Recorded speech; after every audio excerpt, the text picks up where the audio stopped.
जितने भी content creators हैं, वे चाहे इंस्टाग्राम पे हो या यूट्यूब में, उनके सामने सबसे बड़ी समस्या यह रहती है कि निश कैसे चुना जाए।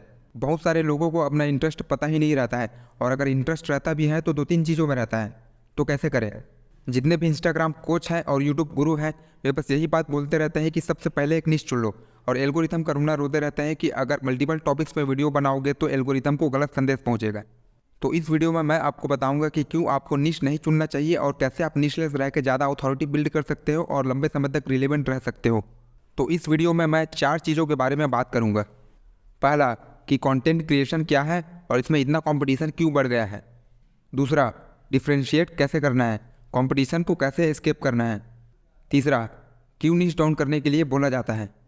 चौथा, क्यों आपको निश नहीं चुनना चाहिए और निशलेस रहना चाहिए। तो चलिए बात करते हैं सबसे पहले टॉपिक में कि कंटेंट क्रिएशन क्या है और इसमें इतना कंपटीशन क्यों बढ़ गया है। कंटेंट क्रिएशन एक तरीके का पर्सनल ब्रांडिंग है।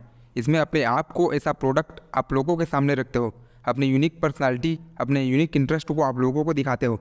फिर लाइक माइंडेड लोग आपके कंटेंट को देखते हैं, आपको फॉलो करते हैं और आप एड रेवेन्यू और स्पॉन्सरशिप से पैसे कमाते हैं। तो पर्सनल ब्रांडिंग का सीधा सा मतलब है अपनी पर्सनालिटी को लोगों के सामने रखना। आपकी पर्सनालिटी पूरी दुनिया में यूनिक है, आप पूरी दुनिया में सिर्फ एक ही हैं। और नेवल रविकांत का एक कोट भी है कि no one can compete you in being yourself. तो ऐसे में तो आपका कोई कंपटीशन ही नहीं होना चाहिए। फिर ऐसा क्यों होता है कि कंटेंट क्रिएशन का मार्केट पूरा सैचुरेट हो गया है और कंपटीशन इतना बढ़ गया है? ऐसा इसलिए होता है क्योंकि हम अपनी पर्सनालिटी को सिर्फ एक ही टॉपिक में सीमित करके रख दिए हैं। हम अपनी पूरी पर्सनालिटी को लोगों के सामने रख ही नहीं रहे हैं।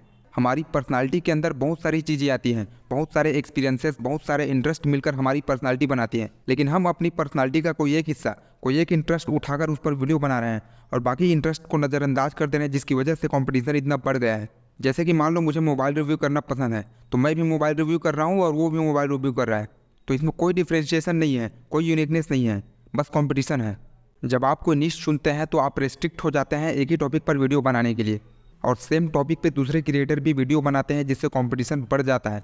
चलिए इसको मैं एक एग्जांपल से समझाता हूँ। मान लो आपका निश है यूट्यूब टिप्स प्रोवाइड करना, कि यूट्यूब पे ग्रो कैसे करते हैं। तो आप किन किन टॉपिक्स पर वीडियो बनाओगे? आप बनाओगे कि बेस्ट थंबनेल कैसे डिजाइन करना है, बेस्ट टाइटल कैसे चुनना है, और वीडियो को सही तरीके से अपलोड कैसे करना है, वगैरह वगैरह। और इन्हीं सेम टॉपिक्स पर बाकी जो 1000 क्रिएटर्स है इस निश में, वो लोग भी वीडियो बनाएंगे।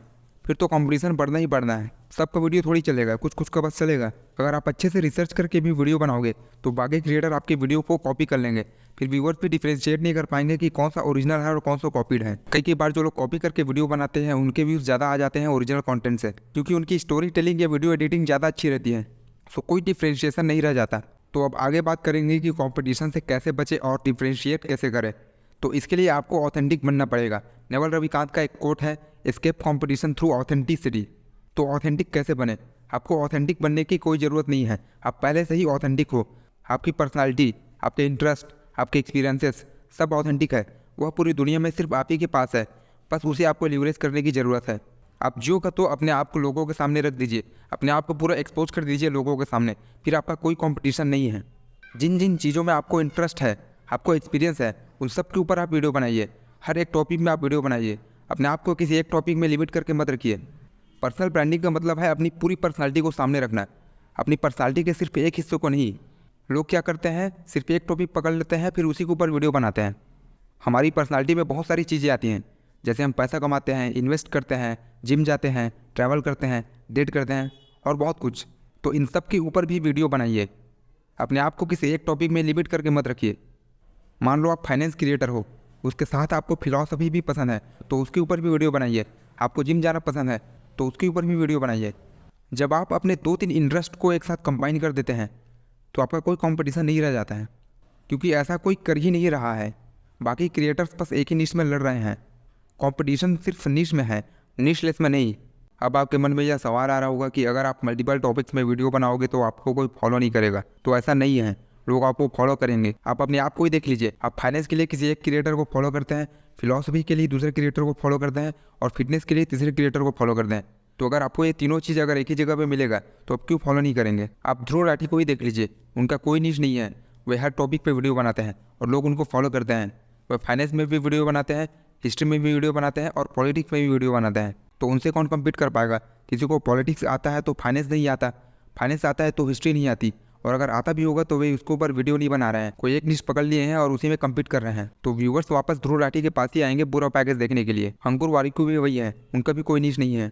तो अब चलिए तीसरे टॉपिक पे बात करते हैं कि क्यों नीच डाउन करने के लिए बोला जाता है। तो नीच डाउन करने के लिए इसलिए बोला जाता है ताकि आप किसी एक कैटेगरी के ऑडियंस को टारगेट कर सके और उस कैटेगरी से रिलेटेड प्रोडक्ट्स और सर्विसेज बेच सके। तो अगर आपको प्रोडक्ट्स और सर्विसेज बेचना है तो हर कैटेगरी का बेचिए, ज़्यादा पैसा मिलेगा।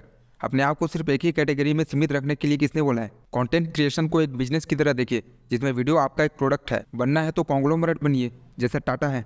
टाटा हर चीज़ बेचता है, नमक से लेके एयरलाइन तक, इसलिए उनकी इज्जत ज़्यादा है, उनकी अथॉरिटी ज़्यादा है। इन्होंने अपने आप को किसी एक निश में सीमित करके नहीं रखा है। और वही आप फॉर एग्जांपल के लिए पैरागॉन को ले लीजिए, ये बस चप्पल बेचते हैं। इन्होंने अपने आप को बस एक ही निश में सीमित करके रखा है, इसलिए इनकी अथॉरिटी कम है। अब पैरागॉन अगर कार बेचना चाहेगा तो लोग खरीदेंगे नहीं, क्योंकि लोग कनेक्ट ही नहीं कर पाएंगे। और वहीं अगर टाटा चप्पल बेचना शुरू कर दे तो लोग खरीदेंगे, क्योंकि लोग टाटा को उनके नाम से जानते हैं, न कि किसी निश से। जब पैरागॉन का नाम आता है तो दिमाग में सिर्फ चप्पल आता है, लेकिन जब टाटा का नाम आता है तो सब चीज़ आता है, नमक, कार, एयरलाइन, होटल, स्टील, सब चीज़। तो इसी तरह कंटेंट क्रिएशन भी एक बिजनेस ही है। अगर आप मल्टीपल टॉपिक्स में बात करेंगे तो आपकी अथॉरिटी ज़्यादा रहेगी और आप मल्टीपल कैटेगरीज में प्रोडक्ट सेल कर पाएंगे। तो अब मैं बताऊंगा कि क्यों आपको निश नहीं चुनना चाहिए और आपको निश लेस रहना चाहिए। तो सबसे पहले बात कर लेते हैं कि निश चुनने के क्या क्या नुकसान है। तो पहला है कॉम्पिटिशन। अगर आप कोई एक निश चुनेंगे तो उस निश में जो एग्जिस्टिंग क्रिएटर्स हैं उनसे आपको कम्पीट करना होगा, जो कि बहुत ही मुश्किल है, क्योंकि मार्केट पहले से ही सेचुरेटेड है। जैसे आप टेक रिव्यू का चैनल खोलते हैं तो आपको टेक्निकल गुरुजी, टेक बर्नर जैसे बड़े क्रिएटर्स के साथ कम्पीट करना होगा। दूसरा है आप आउटडेटेड हो जाएंगे। जितने भी निश वाले चैनल है वे 4-5 साल में आउटडेटेड हो जाते हैं, व्यू सारा बंद हो जाते हैं। आप टेक्निकल गुरुजी, टेक्निकल सागर का ही चैनल देख लीजिए। और ऐसा इसलिए होता है क्योंकि लोग सेम कंटेंट देखकर बोर हो जाते हैं और इनका कंटेंट देखना बंद कर देते हैं। कोई नया क्रिएटर आता है, कुछ उटपटांग सी हरकतें करता है और व्यूवर्स का अटेंशन ग्रैब कर लेता है, फिर लोग उसको देखना स्टार्ट कर देते हैं। लोगों को हमेशा कुछ ना कुछ नया और इंटरेस्टिंग चाहिए, कोई भी एक ही तरह के कंटेंट हमेशा नहीं देखता है। जैसा कि मुझे पता है कि टेक्निकल गुरुजी मोबाइल रिव्यू वाले वीडियोस बनाते हैं, तो मैं उनकी वीडियोस तब तक देखूंगा जब तक मुझे मोबाइल खरीदना रहेगा। फिर जब मैं मोबाइल खरीद लूंगा तब मैं उनकी वीडियोस देखना बंद कर दूंगा, क्योंकि मुझे अब उनकी वीडियोस की कोई ज़रूरत नहीं है। जब उनकी वीडियोस फीड में आएंगे तो मैं स्वाइप कर जाऊंगा। उसी की बजाय ध्रुव राठी हैं। ध्रुव राठी कभी आउटडेटेड नहीं होंगे।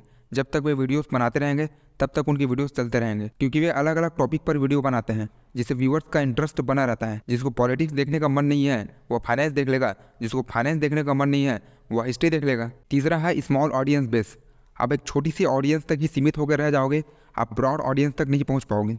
चौथा है आप ज़्यादा अथॉरिटी बिल्ड नहीं कर पाओगे। जैसा कि मैंने टाटा और पैरागॉन के एग्जांपल से समझाया था कि कैसे टाटा के पास ज़्यादा अथॉरिटी है, वैसे ही जो हर तरह के वीडियोस बनाता है उसकी अथॉरिटी ज़्यादा रहती है। जो निश वाले वीडियोस बनाता है उसकी अथॉरिटी सिर्फ उस निश में रहती है। ध्रुव राठी टाइम मैनेजमेंट वाले भी कोर्स सेल करते हैं, चैट जीपीटी वाले भी कोर्स सेल करते हैं और यूट्यूब वाले भी कोर्स सेल करते हैं। वहीं अगर टेक्निकल गुरुजी को बोला जाए तो वे सिर्फ मोबाइल से ही रिलेटेड कुछ कोर्स या प्रोडक्ट सेल कर पाएंगे, उसके बाहर का कुछ बेचेंगे तो लोग खरीदेंगे नहीं। तो लास्ट में मैं बस यही बोलना चाहूँगा कि अपने आप को किसी एक निश में सीमित करके मत रखिए, हर तरह के कंटेंट बनाइए। जब आप हर तरह के कंटेंट बनाते हैं तो लोगों का इंटरेस्ट बना रहता है, आप रिलेवेंट बने रहते हैं और ज़्यादा अथॉरिटी बिल्ड कर पाते हैं। मान लो आप टेक रिव्यू करते हैं तो उसके साथ आप अपने 2-3 इंटरेस्ट को और जोड़ दीजिए और उस पर भी वीडियो बनाइए, फिर आपको कोई कॉम्पिटिशन नहीं रह जाएगा। सो निशलेस बनिए। धन्यवाद।